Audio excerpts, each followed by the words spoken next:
Yeah, I heard it. So yun guys, may nag-request sa atin ng packing video. Si Sir Stephen from Macau. Tara, gawin natin. At para sa unang order niya, napakaganda, napaka-classic, at childhood superhero ng karamihan. Maria Osawa playing cards.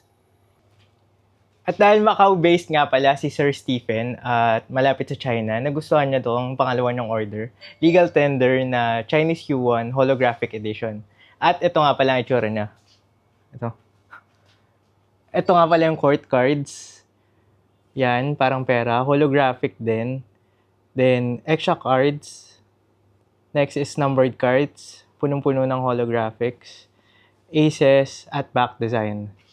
Tapos, ito na yung dalawa niyong order sa atin. Tara, ipack na natin. Tara, pack na natin.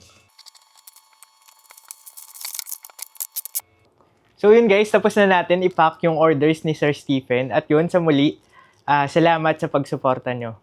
Bali, bibigay ko na ulit yung parcel kay Mark. Yun lang.